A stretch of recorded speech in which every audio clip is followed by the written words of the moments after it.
I definitely do not see everybody going around with headsets. I think after COVID, people want real human experiences. I wanted to see if the user pushed themselves harder if I lied about their heart rate. After 6 months, I finally found what I thought was a response to my keyword search, but it was actually my original post that I found. There was none available, hardware or software, to suit my needs. If you are doing something different, be patient because there's no blueprint. You're creating something new because it doesn't exist. So what I mean by that is I've just completed, well, probably about 18 months ago, completed a PhD which looked at immersive video games and trying to motivate people to work harder while playing video games to burn more calories and look at motivational strategies. I used Unity, Unreal, and I also used GTA V as the game engine for the creation of games. So to point out, I didn't really use off-the-shelf hardware or software because there was none available to suit my needs. Just to talk about the area, exercise and video games is referred to as exergaming, and it's not necessarily a new phenomenon. The very first picture up here is the Atari Puffer from 1983. And the idea was that you would cycle a stationary bike while you had a breathing apparatus in your mouth, which would measure your rate of breath. And you controlled a very pixelated cycling game on screen. And the logic was that you would want the avatar on the screen to go faster, so you would pedal faster. And that in itself is referred to as a biofeedback loop. So that's just a montage of different video games over the last 4 or 5 decades. The kind of core areas that made up my research would have been biofeedback loops, exertion, embodied interaction, immersion, and dynamic resistance. I'm focusing on dynamic resistance today because I think it might be of interest. But again, if there's any parts that I only kind of, I suppose, cover very quickly, thinking that you might be interested in them, if there's something you want to contact me on Discord about to do with, I suppose, the theoretical aspects of any of these topics, feel free to contact me. On a bigger scale, this is the kind of deep dive of all the kind of topics that make up the core parts, which don't worry, I'm not going to delve into those parts individually. I'll be here for the next 18 hours. So really these core areas. So just looking at the last 4 or 5 decades, this was the joy board from the 1980s for controlling video games. It was like a crude joystick or a game controller for steering left, right, up or down. Then in the 1990s, we have Dance Dance Revolution by Konami. Again, the notion of a biofeedback loop. The foot controls are meant to be done in tandem with the UI on screen. And then as the music gets faster or the set of foot moves becomes more complex, you need to burn more energy. The Wii Fit from the noughties, and then from the 2010s, we've got the more immersive aspect of Beat Saber. So looking at what we have, we've got immersion with the headset, we've got human activity recognition because the VR hand controllers are detecting the body movement, and then you've got the motivational aspect from the biofeedback loops because you're trying to score a higher score. Then I suppose the most simplistic example of a biofeedback loop I could give would be a Fitbit. If you're running, it shows your heart rate, and if your heart rate is above what you're trying to keep it at, you slow down your pace, and if it's below what you want it to be at, you'll increase it. Or even your number of steps during the day. Some people, you hear of people walking around the house to get their steps up because they've got a personal record that they want to achieve every day. That's a very basic example of a biofeedback loop. In terms of human activity recognition, some of the hardware that it has been about and is still used, I would say, in some research projects because it can be hacked for specific needs and it's not too expensive. We've got the Microsoft Kinect, Sony iToy, Leap Motion. We had like Vicon mocap labs, which were very expensive and they were calibrated and usually stuck in one particular spot. But I think with the emergence of the Rococo and XSense suits, that whole area has become a lot cheaper. And we have seen the emergence of people using multiple VR controllers to make, I suppose, cheap and cheerful skeletal motion capture for full rigs. Over here, this one is from The Void, and I suppose I was interested in this because they were starting to overlap physical props with the virtual world, which was something I did in a couple of my projects, which I'll talk about later on. So dynamic resistance, that is one of the core areas I was looking at. And from a technical point of view, it was probably the biggest challenge in my research to date. In this example, we've got the Phantom Omni. If anybody hasn't seen these before, they're used a lot for surgical simulation.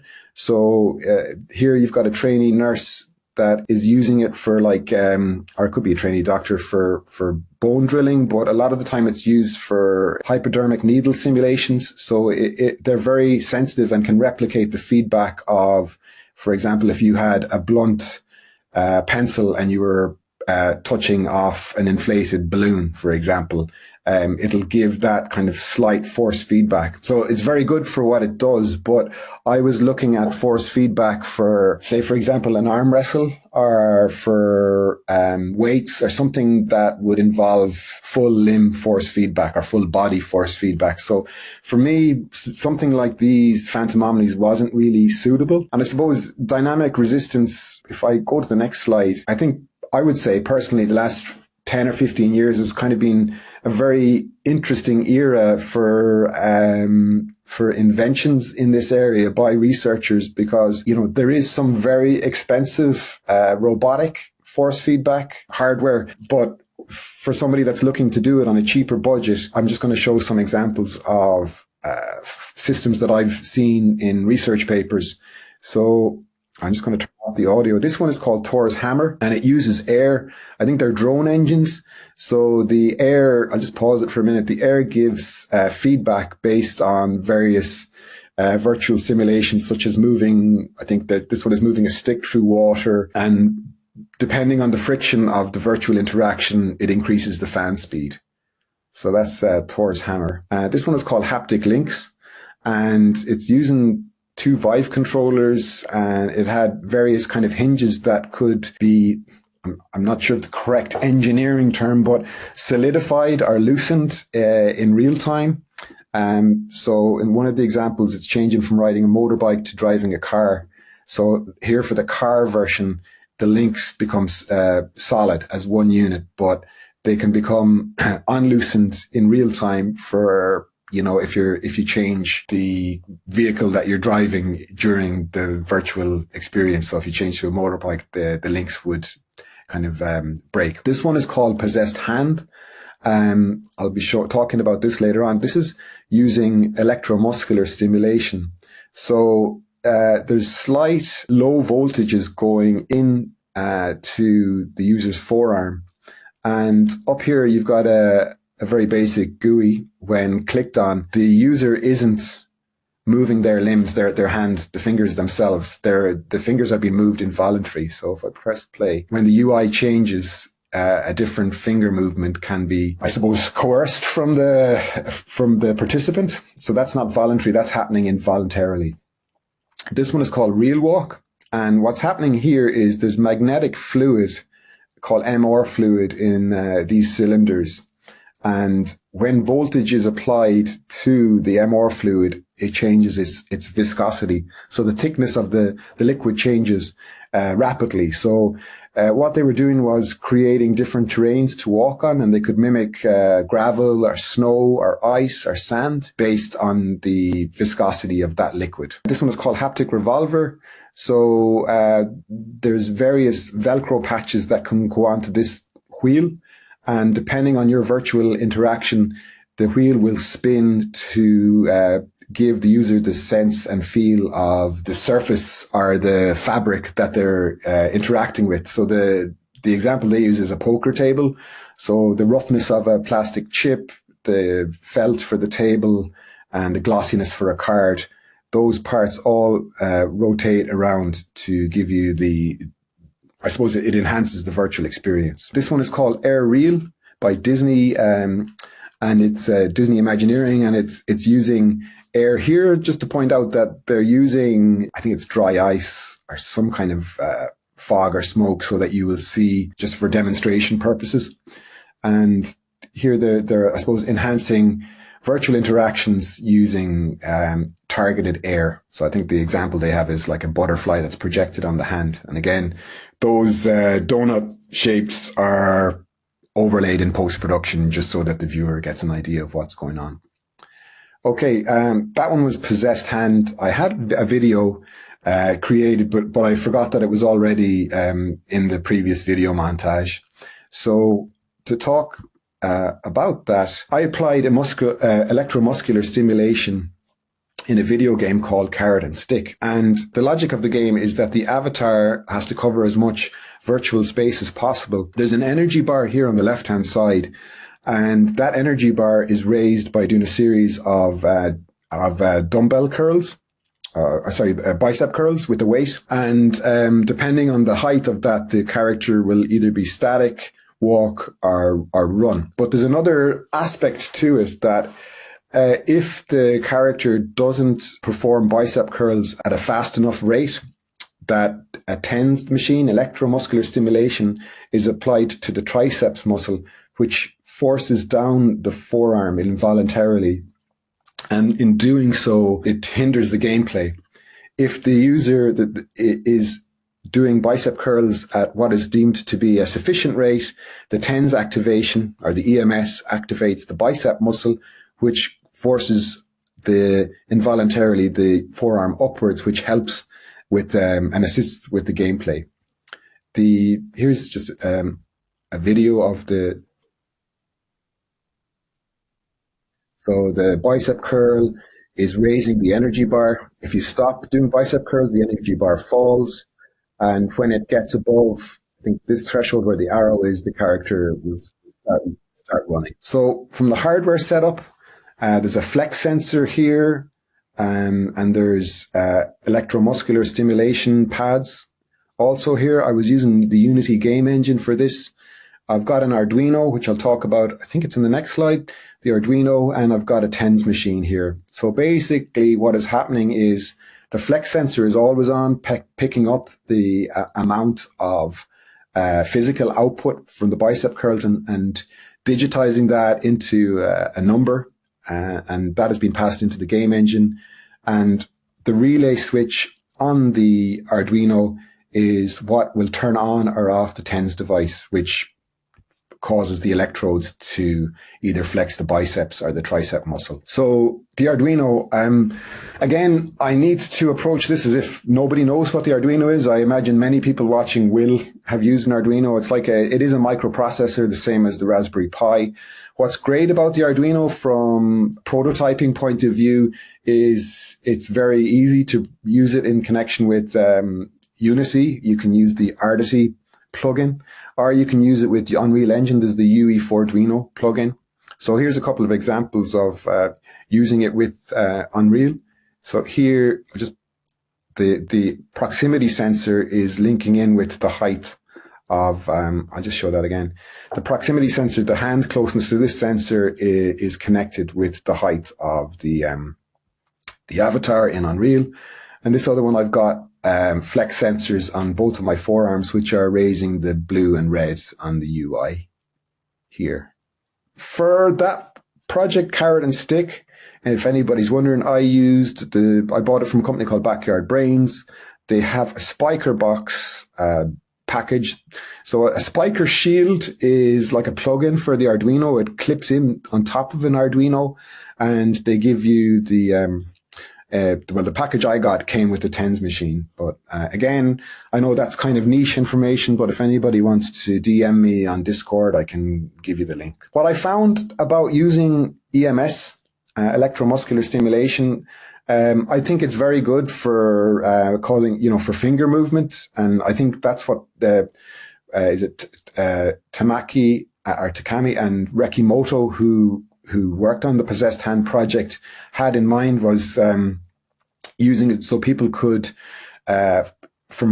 force their fingers into a particular, hand patterns for learning chords on musical instruments, so that you could develop muscle memory in your fingers while doing something else because it was happening involuntarily. What I found was it wasn't strong enough to replicate full body force on the upper body or on the arm. So moving on from that, I needed to have a more robust version of resistance. And like I said, there is existing hardware that, whether it's using pneumatics or robotics, but just outside of my price bracket. So what I wanted to do was, I'll just pause, I'll turn up the volume for this. Before it starts, I looked at brake friction.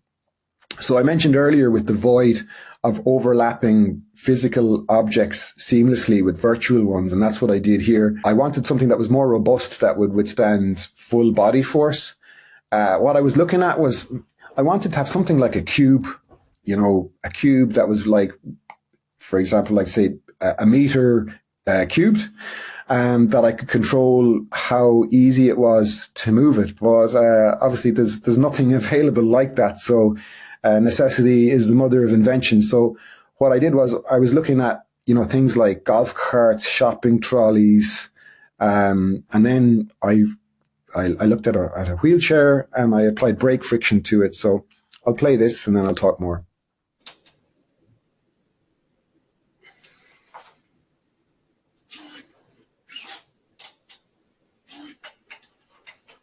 So these three items, when they're collided with in the virtual space, there's varying levels of resistance on them. So the football doesn't cause massive resistance, whereas the box does. So yeah, I've got seamless interaction here. It's overlapped. So the virtual model of the wheelchair aligns perfectly with the physical one.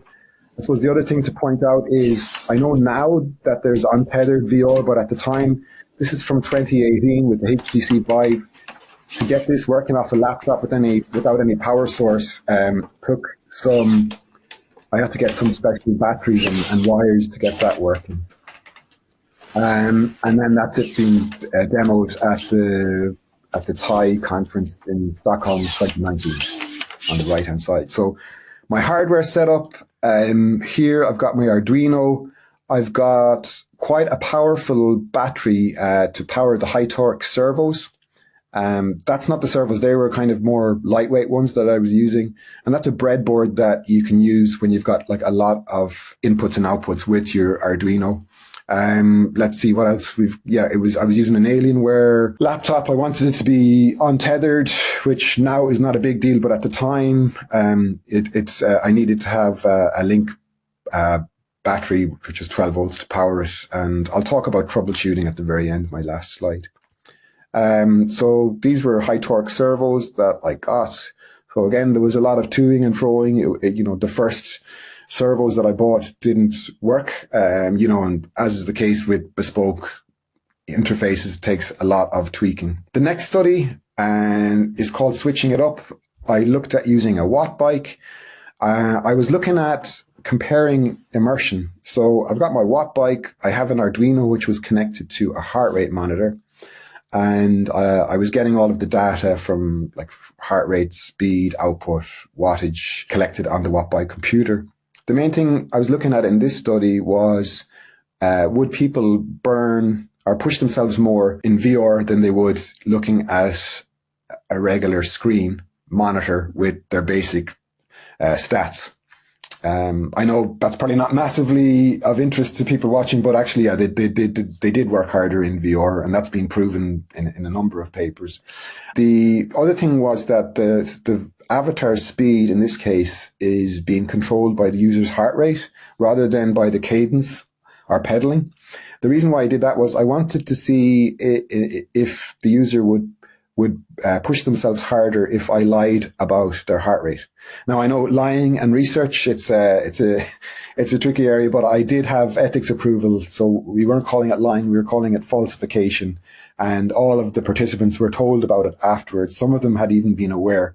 That didn't, just out of interest, if anybody's interested, that didn't cause anybody to work harder, so there was no real data of interest from that. We used from Adafruit, or when I say we, I mean I used a polar heart rate monitor, and that came as part of the kit, so it could tie in with the with the Arduino. And here is a video of it.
Okay.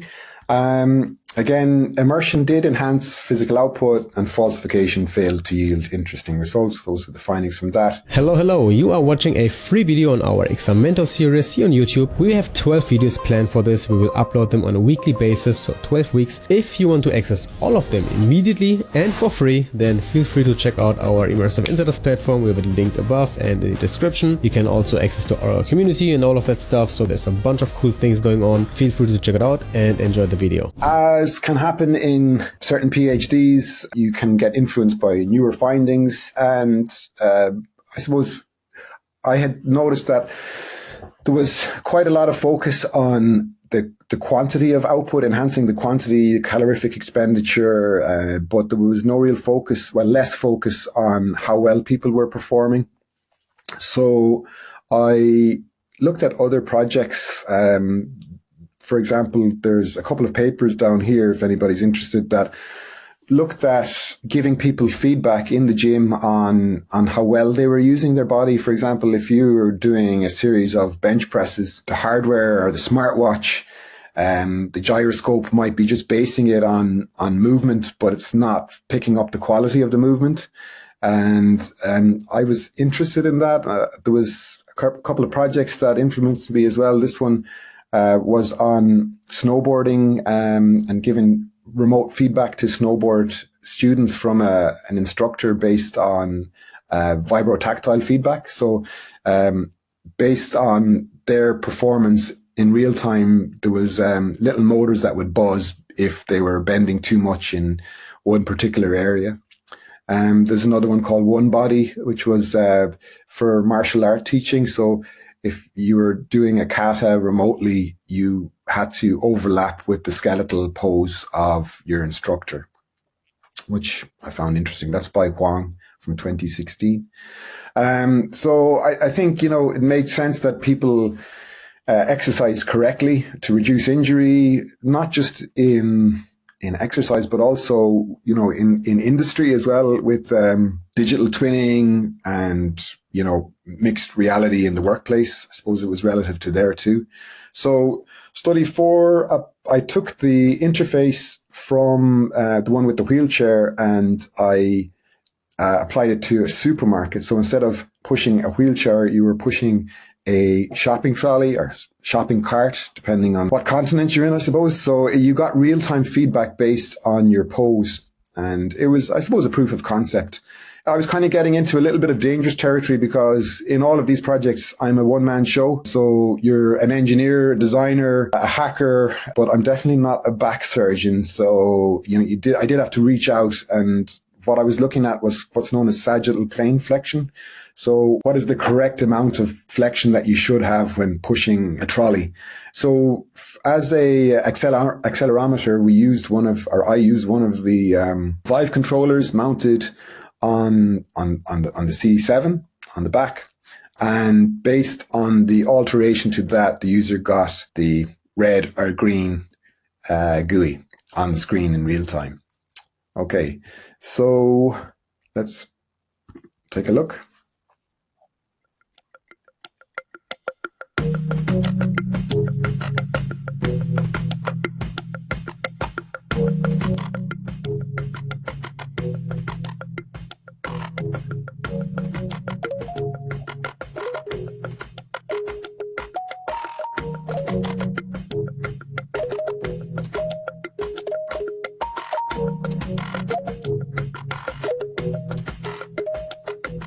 I should have pointed out, so the objective of the, I won't say game, but of the experience is to collect boxes.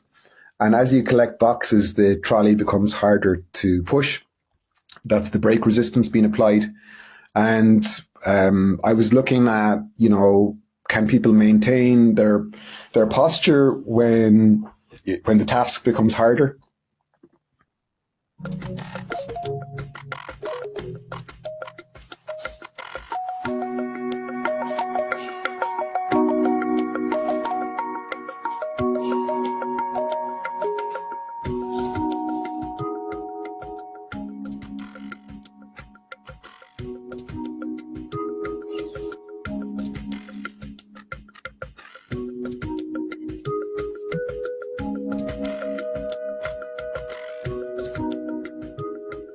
So that's the, underneath the laptop, that's what's going on here in a cigar case. So, I'll talk a bit about that at the end.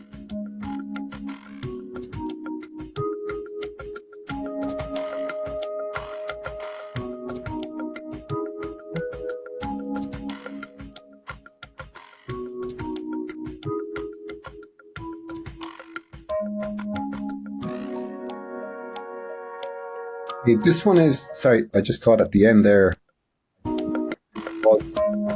might be of interest to some people. So I used a piece of software called Breckle, and Breckle can capture the movement of the headset and hand controllers in real time.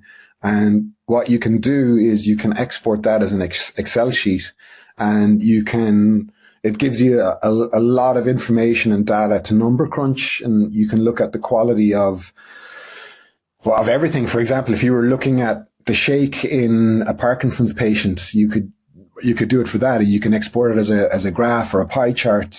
So that's a fantastic piece of software. I just want to let people know about.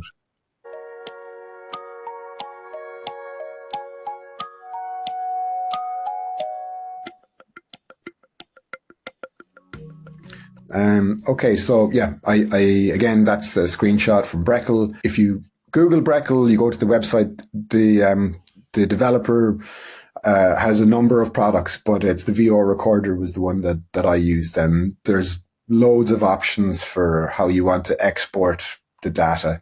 I suppose at the end of the day, it's really thousands of coordinates, and you can record it once every 10 frames or every frame, or, you can make it as detailed as you want. So if anybody's interested, there was an effect of adaptive haptics on poor posture. Real-time postural feedback during the activity has the potential to improve performance and counteract threats of physical strain. Breckle and HTC Vive inertial measurement unit data demonstrated an affordable alternative to effectively monitor and record real-time postural data. So I suppose, I didn't have to go and purchase an expensive accelerometer. I was able to make do with the Vive controller in this case, and then use Breckle. I didn't need a Vicon gate analysis lab or anything like that. Okay, the last example is using magnetic resistance. So I've discussed EMS, electromagnetic stimulation. I've discussed brake friction, and I also discussed using the heart rate monitor to tie in with the output. This one is using what's known as a Wahoo kicker. So maybe some of you have siblings or friends that use Zwift or Peloton. But the notion is you're controlling virtual avatars cycling, and the terrain, as you go higher, the resistance increases through magnetics on the smart trainer. And then if you're going downhill, the resistance is taken off. So I wanted to make use of that. I wasn't able to, again, I'm not a coder. I'm, as I would say, a jack of all trades, but I'm not a C++ or C# coder. So I had tried to see if there was a plugin existing to get ANT+ information, which is the kind of protocol that the smart trainers use to work with Unity or Unreal. And I gave up. Actually, a funny anecdote is forums really helped me over the duration of my PhD, especially when you're doing stuff that hasn't been done before.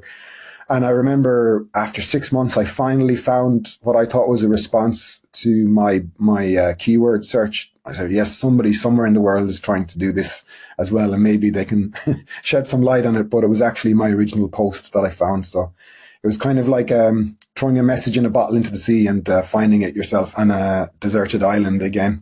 But there was light at the end of the tunnel, with the thanks to a guy called Nestor Matas, who created GT Bike V. So that is a mod or a modification, which there are hundreds of for Grand Theft Auto, and which they seem to create by using DN Spy to open up the subcodes of Grand Theft Auto, and he made his own mod called GT Bike V.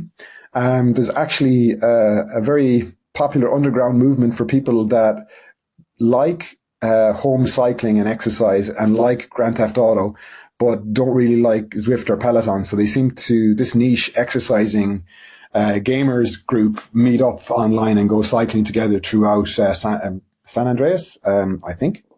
Is the name of the island. I could have that wrong. I'm sure somebody will pop that in the message thing. Correct me if I'm wrong. So I approached Nestor, and he explained how DN Spy worked, and what I did was, this was a mod of GTA V, and what I did was mod the mod, if that makes sense. So I used a Wahoo kicker, I used a bike. I also should point out this was done during COVID, so I had to test it on 30 people, which I had to do it outside of my house for permission from the university where I was doing the PhD. So at times it was a little bit of a nightmare, but here's a prototype. Okay, this is an updated version. So there's a car that I've spawned that is trying to ram me. And, sorry to pause myself there, if I can excuse myself. I'm controlling the speed of this car while cycling on the bike. And what I've done is I've gotten an enemy bot to try and ram me if I slow down below a predefined speed.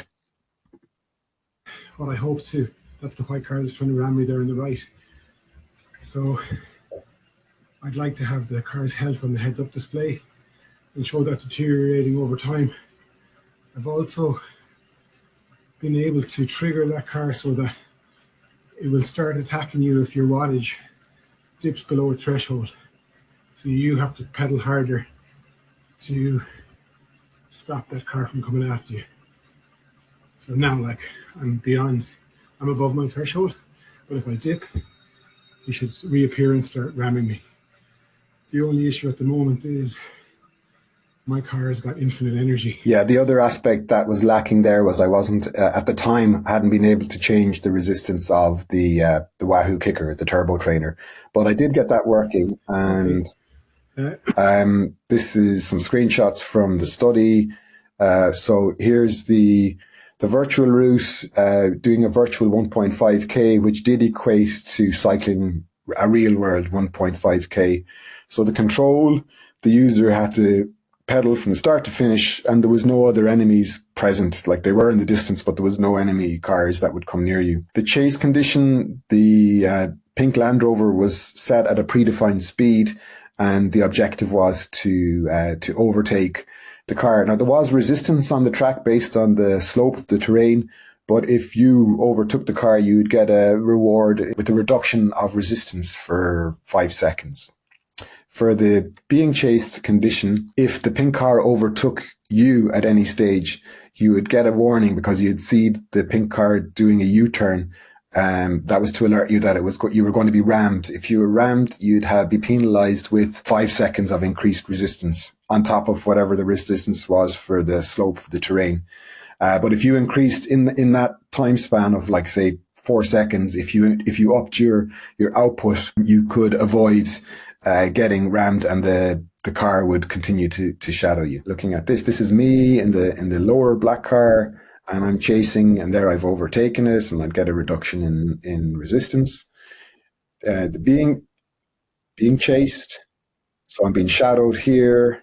If I dip my speed, it didn't U-turn, but I should get rammed there, and then there's an increase in resistance. Okay, So how are we doing for time? Okay, so it's 6:40 or 7:40, I think, in CET. I suppose just some things that I point out.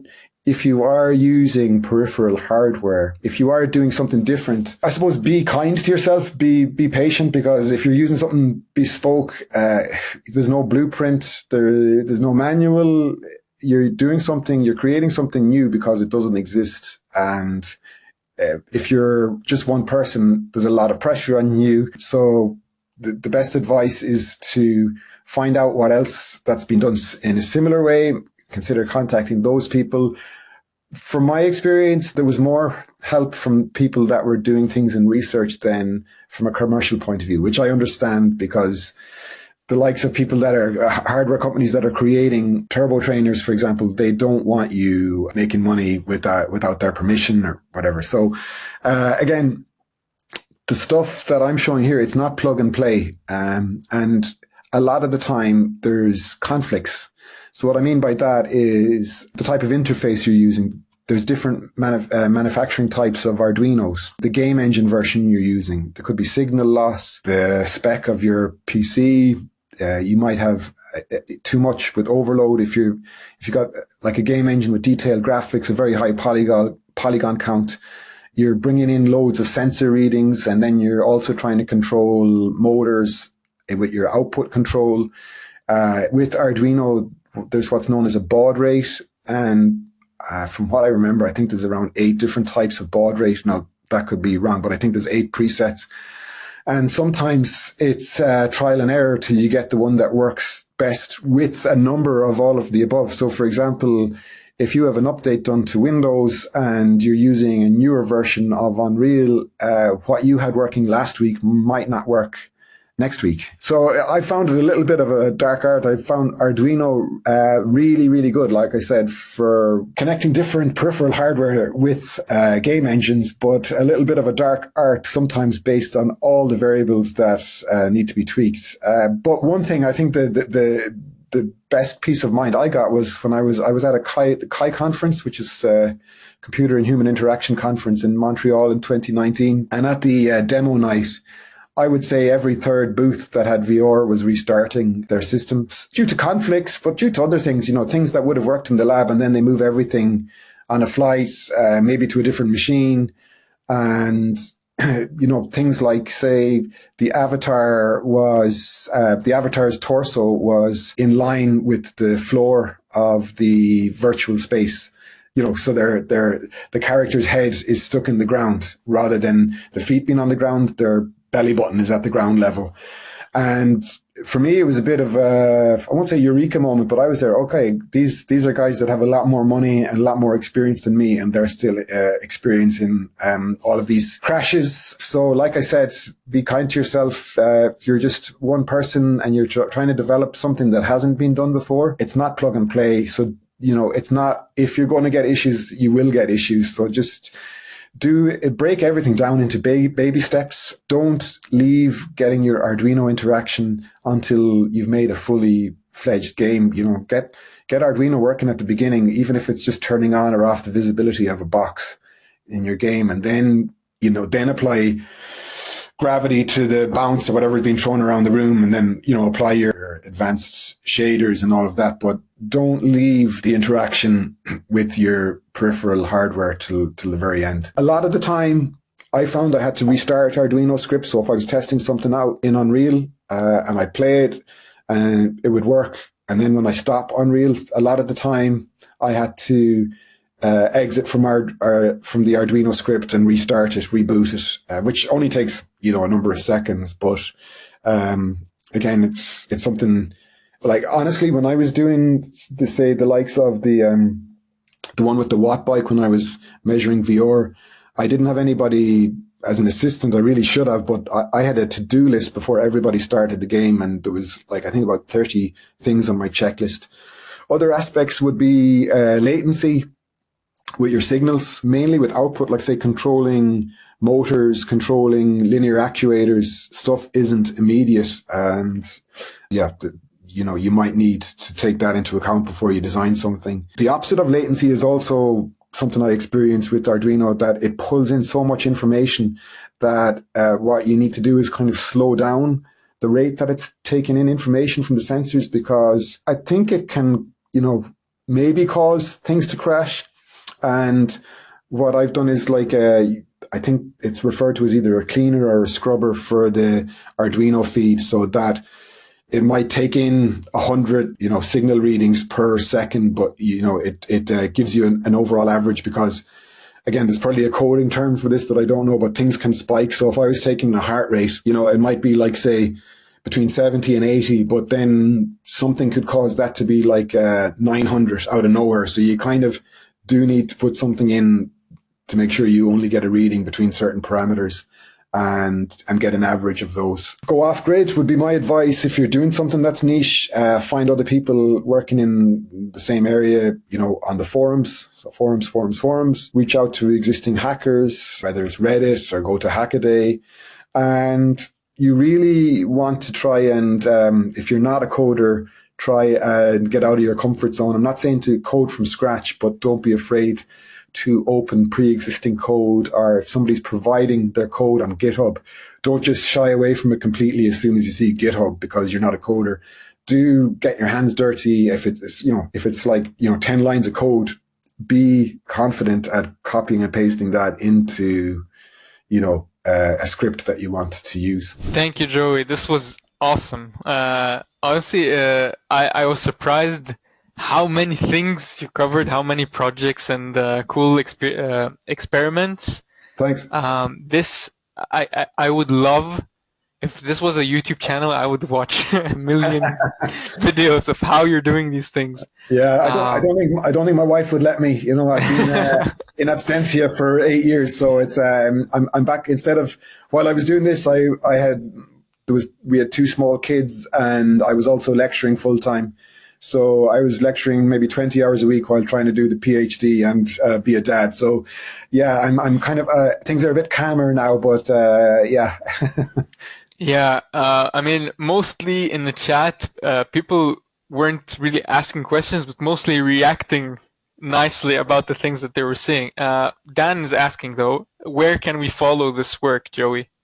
So hi, I'm just after opening the chat, which I couldn't really see when I was presenting. Look, if anybody is really interested, I would say I didn't show my last slide, but just for my the very last slide. Oh, I can't.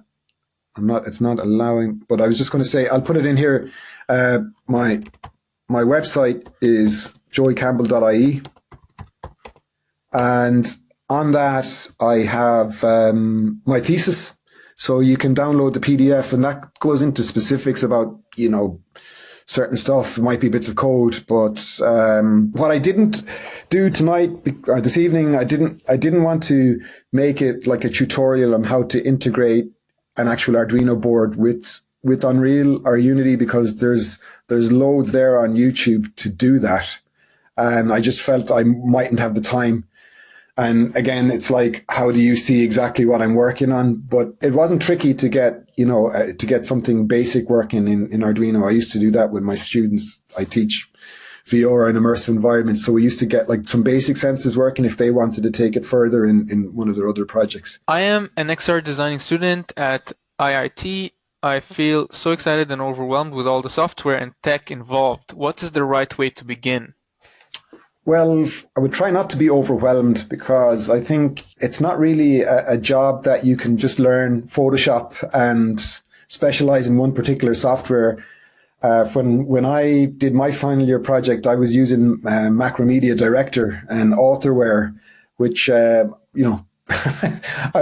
be surprised if anybody's ever used in the chat room, but things change constantly. I organized a reunion of students that I taught over the last 20 years. And I got, 8 students to present to the current students that I have.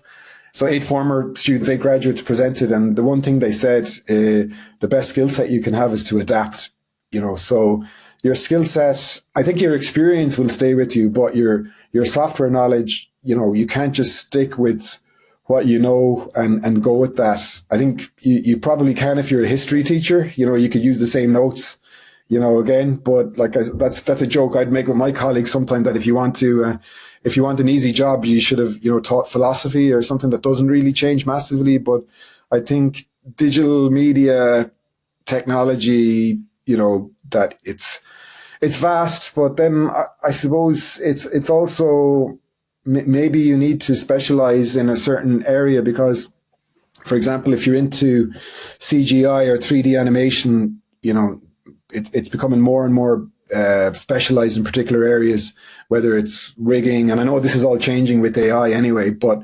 the day of somebody creating a 5-minute animation completely themselves, doing the rigging, doing the textures, doing the storyboarding, doing the look and feel, it's too much to take on. But I think if you're passionate about this area, I mean, if I had to do this PhD and I didn't have an interest in this area, it would have been a nightmare. But I think if you're passionate and it's of interest, in your downtime, you're kind of reading about it anyways, and it's always at the back of your mind. But yeah, I think I wouldn't, you've got to try and see it as instead of being overwhelmed by it and seeing it as a massive challenge, just see it as something, simplify it. And instead of setting yourself massive challenges, maybe get a Raspberry Pi and get it working with the game engine one day, or even if you can just get it outputting on a notepad, numbers based on the sensor, and then, the next day try and apply it to something else. But I suppose that's the only advice I can think of. Thank you, Joey. I think, definitely, like, when you want to start with these things, the first step is the hardest one. And once you got that going, then the rest you can figure out on the go. In your Flex game, what was the reasoning for making the game harder? Okay, so for Nikita's question, when I was pitching that idea, I had a picture of, I'm not sure if any of you have seen the running of the bulls in Pamplona, but people try and run away from these bulls that are released on the street. And I had that split screen with the picture of Usain Bolt winning gold at the finish line. So I was wondering, will you work harder for reward or avoiding punishment? That was the theory behind the question. Will people flex more based on trying to avoid the hindrance of the downward one? So that's what we kind of called it, carrot and stick. Will I go down further? What is your take on how XR affects industry in the next 5 years? Nikhil, if I'm pronouncing that right. Personally, I see XR really, really prominent in STEM-based stuff, so manufacturing, remote collaboration, and architecture. But I might be controversial here, whereas I definitely do not see everybody going around with headsets. I think after COVID, people want real human experiences. And in their downtime, they don't want to watch a basketball game with their friends around the table sharing beer while they're all wearing headsets or AR glasses. That's my personal take on it. But I do see it really prominent in health, certain entertainment, and STEM-based things like architecture, remote engineering, possibly military things. But I'd uptake in big niche areas, but not across the board. Can resistance from EMS attached to the fingers shown in the beginning be implemented for something like typing in VR and receiving feedback? Yes and no. I think EMS, it's good for a prototype, but the one thing that stands out about EMS is legal. And, who is going to bulk manufacture items that put voltage into a body, even if it's only a low voltage? I think there's a massive area there for litigation, but at the same time, good for prototyping with. I don't know with latency if it would be fast enough. Like say the one Possessed Hand where they were doing it for finger positioning for guitars or gang signs, whatever you want to use them for. I don't know if it would be subtle enough to actually deliver the feedback. For a key, again, I don't know, possibly. If we use one skill you'd say every XR developer needs to have, would it be? I wouldn't, because one skill wouldn't do it for XR. You need to adapt, and you need to learn 5 new skills that you didn't have this year, next year. So, like I said, if that's not what you want to do, find a different job, but it's enjoyable. If you enjoy learning new things, that's just what you have to do. I guess perseverance would be something. Yeah, perseverance and adaptation, and I suppose be into the whole area. And yeah, what was I going to? Honestly, seems crazy. Can you roadmap? I mean, if you want a detailed roadmap, read my thesis, and that goes into the kind of the background. It also goes into, and look, I'm not trying to plug my thesis. It's not like I get paid for the amount of people that read it. But if people want more specifics on things, that's where I show what I was influenced by, and maybe talk about other people that have done some similar work. Joey, did you try using the €1 filtering? Maybe that's for dumbing down incoming data. I didn't, but I will. We have a question from Sure. Tarika. With Arduino, do you prefer connecting it with Unity or Unreal? Are there pros and I cons to the teach experience? I teach Unreal, so I'd know it better. So that would be why. But at the time, I don't think UE for Arduino existed so that's why I went with Unity with the carrot and stick game. So I wouldn't have a preference. I find I've got to deliver a 13-week module in game design, and I just find the students can get more bang for their buck in 13 weeks with Unreal than they will with Unity. But then if somebody was starting up their own game studio making mobile phone games and they were going to put in a year, I would probably say maybe go with Unity because you'll figure it out more, whereas Unreal is just vast. But yeah, ironically, even though I would find Unreal vaster, I find the templates better for the students to work with when it's just one semester. So again, I don't have a preference. I just know Unreal better. Jason asks, what's next for you, Joey? Oh, good point. Well, I wanted to take definitely 1 year where I was just lecturing and not doing anything. I submitted a paper. The one with the Grand Theft Auto was the last paper in my thesis, but because of COVID, it just got shelved. And even though I finished the thesis 18 months ago, I only presented that at a conference in London in October. So there's a lot of wrapping up with the PhD. Even though you finish it, there's a little bit of admin, and you kind of, if you leave things with digital media, if you leave them on the shelf too long, then they just become too dated. Like even over the duration of the thesis, things like that would have been a big selling point on the wheelchair one, the fact that it was untethered. Now that's no big deal because VR is untethered. But at the time, it was kind of like a selling point. It's like, well, I managed to get it untethered. So then I was kind of in no man's land, in limbo, and I saw this, the XRDC, and I said, yeah, I like to collaborate with industry, and there's not a massive commitment to it. So yeah, so it's a win-win with me. So I was there, yeah, I'll come on board. And then after that, probably, I do supervise final year students and encourage them to mix everything up. So game engines, sensors, UI, and I do enjoy that aspect. Possibly some master's research supervision, but yeah, I think after the PhD, there's an element of burnout, where you've given it everything you have. And I'm slow before I jump into anything research related immediately, but I'm open to it, and as I am with industry collaborations. So no massive plan at the moment. Being a dad and having one job as a lecturer is my cup is full for another 6 months. Well, thank you so much, Joey, for joining us today and for giving this amazing lecture. Thank you all in the chat for joining us and listening in. Sure. I just want to say, Joey, it's been nice listening to all of these cool experiments where you've showed us how you can create augmented interactions with your experiences, how you can learn about human psychology and interactions, how people think, all of that. Super cool, super interesting. You guys definitely check out the link Joey shared earlier. I'll put it back up here. And yeah, thank you again for joining. Yeah. And the last thing, if there's anybody that's watching this now or when it's streamed later on, just feel free to reach out by email or on LinkedIn. And if there's anything, specific, you want to dive down into a particular part of one of the projects, whether it's the technical side or the theory, yeah, just let me know and drop me an email. Thanks for watching and thanks for having me. Thank you. All right. Bye-bye, guys.